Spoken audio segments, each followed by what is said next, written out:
دوستو آج جو میں آپ کو نسخہ بتانے جا رہا ہوں یہ آپ نوٹ فرما لیں۔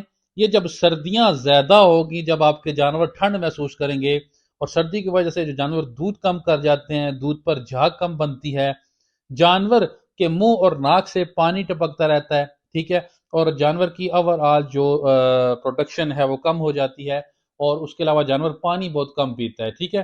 یہ نسخہ آپ جب استعمال کروائیں گے تو انشاءاللہ آپ کا جانور پانی بھی خوب پیے گا، آپ کا جانور دودھ اچھا دے گا، دودھ میں جو فیٹ کا لیول ہے وہ اچھا رہے گا، دودھ کے اوپر بہترین جھاگ بنے گی، ٹھیک ہے۔ تو اصل مقصد دودھ پہ جھاگ بنانا نہیں ہوتا، اصل مقصد یہ ہوتا ہے کہ جانور دودھ جو دے رہا ہے اپنی کیپیسٹی کے مطابق وہ دیتا رہے، سردی کی وجہ سے وہ دودھ کم نہ کرے، ٹھیک ہے۔ تو انشاءاللہ یہ آپ کے جانور کو نسخہ بہت بہترین رکھے گا۔ یہ ہر 3 دن یا 4 دن کے بعد آپ نے ریپیٹ کرنا ہے نسخہ اپنے جانور کو، ٹھیک ہے۔ گبن جانور کے لیے یہ نسخہ نہیں ہے۔ نسخے میں جو اجزاء پڑنے والے ہیں آپ نوٹ فرما لیں۔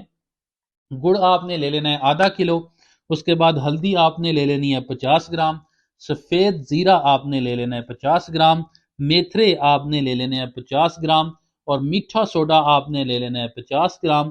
موٹی الائچی کے آپ نے 5 دانے جو ہیں وہ موٹی الائچی لے لینی ہے 5، ٹھیک ہے۔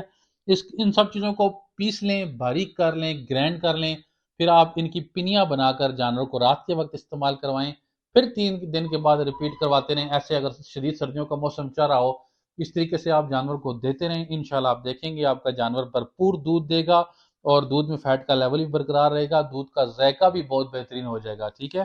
تو یہ نسخہ آپ استعمال کروائیں گے تو انشاءاللہ اس نسخے سے آپ کو بہت فائدہ ہوگا۔ اگر آپ کو یہ ویڈیو اچھی لگے، لائک، کمنٹس اور شیئر کرنا بالکل بھی نہ بھولیے گا، تاکہ اور بھی دوست ویڈیو کو دیکھ سکیں اور اس ویڈیو سے فائدہ اٹھا سکیں۔